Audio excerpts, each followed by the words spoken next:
Welcome back, everybody. Thursday night, live call-in show at 727-8750. I'm here with our district attorney, Mr. Brian Kunzi, who's running for re-election. And we do have a caller on the line. And Marla, are you there and can you hear us? Well, thank you, Bill. Hi, Mr. Kunzi. I have a question. Can you explain to the viewing public the civil and criminal duties of your office? Well, thanks, Marla. That's an interesting question, but it's also a very complex question.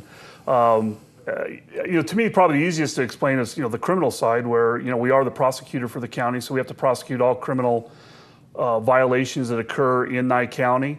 I think when people think of the district attorney, that's probably what they first think of with regards to just handling all of the criminal. But here we do the misdemeanors, we do the felonies, we do all level of criminal violations. The civil side is really quite a bit more complex because by statute, I am the legal advisor for the county, which really includes all of the other departments and elected officials, we also do work for some of the towns around that are smaller and don't have the capabilities of hiring their own attorney. But we, on a daily basis, resolve questions with regards to purchasing and contracts and litigation. The litigation involving the county, we get involved in that, and we do a lot of that ourselves. The union negotiations that we do, that's all done through the district attorney's office. So again, it's any part of governmental activities that need legal counsel. We review every contract, every purchasing agreement, the labor disputes, just a wide range of subjects that is covered through this office. So you also cover the county contracts, so everything? Total county contracts, yep, everything. There's not a contract that doesn't come in that we're not reviewing and making sure that it's legally sufficient. And again, it's like any big business. I mean, you really do have to look at it as a business. You got multi-million-dollar road contracts, and we have to make sure that everything's done in accordance with the statutes. Even just general purchasing supplies. You sit in on all the commissioner meetings and that, so actually you need to advise the commissioners what's legal and what's not legal and the way they should present something. And,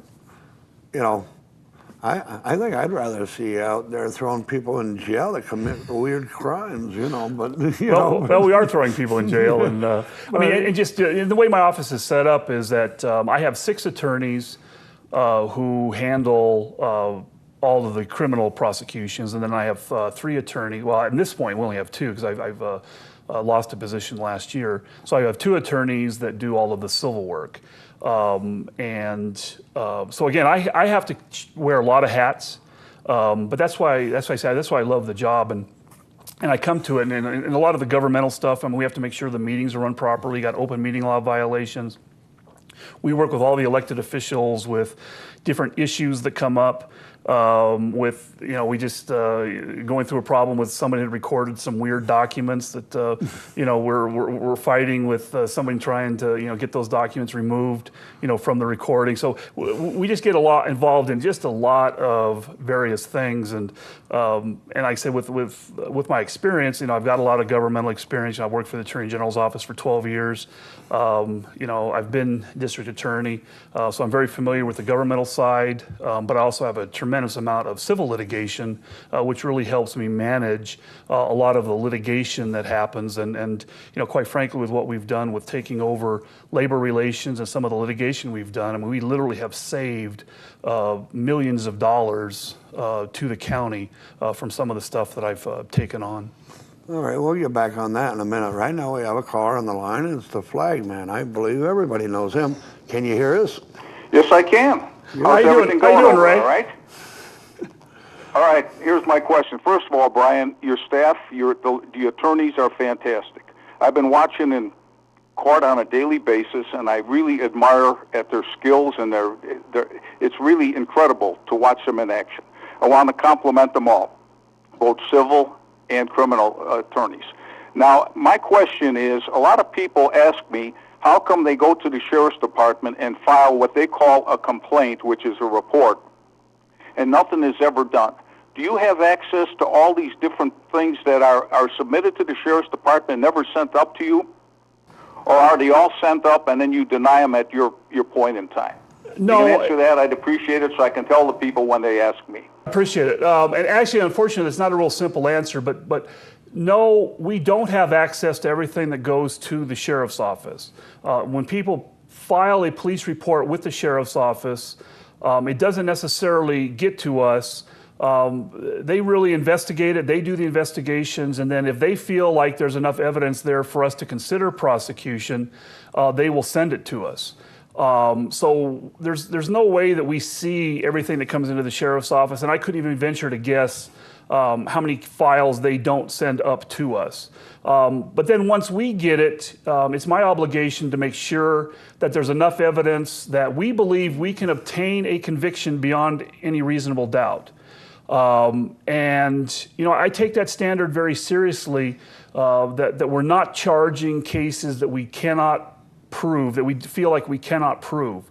And a lot of times when stuff comes up to us from the sheriff's office, and it's not a reflection on the sheriff's office at all, but there's a fair number of cases that we cannot prosecute just simply because there's not enough evidence to establish what we need to prove to get a conviction. So again, we will deny those cases, and then that denial, you know, does go back to the sheriff's office to let them know that we're not prosecuting the case. But to answer your question, unfortunately, I don't know everything that gets turned into the sheriff's office. I only know what is referred to us for prosecutions. But I will say this, that I think the 4 years I've been in office, we really have had a very good working relationship with the sheriff's office, where almost daily we've got deputies in our office who are asking, you know, what do we need to do to maybe find evidence to make a case prosecutable. If we feel like we see something that maybe the sheriff's office can go get to make the case prosecutable, we will have that discussion with the sheriff's office. But sadly, in a lot of instances, there's really not much we can do if we don't have the evidence, and then we're forced to deny those prosecutions. And I appreciate you pointing out that those signs didn't change your first name from Brian to something else. I seen those signs around, and I said, yeah, okay, you cleared it up on TV today. You have a good day. Nice talking to you. Bye-bye. Thanks, Ray. Thank you, Ray. Well, anyway, it's always a pleasure to hear from Ray. He's there every day, I think. You know, I tell you what, it's funny, you know, having lived in this community for 16 years, and you kind of have perceptions of Ray out on the street, but people really need to take the time to sit and talk with Ray. He is such an absolutely enjoyable person to talk to, and I love his questions, and I can hardly go into the hallway to run down to the restroom without being cornered by Ray, and I love every moment of it because every one of his conversations is just amazing. I think Ray's a great guy. He's a hidden treasure in this county, and I truly love Ray. All right, well, we need to go on a break again, and we will be right back after these messages.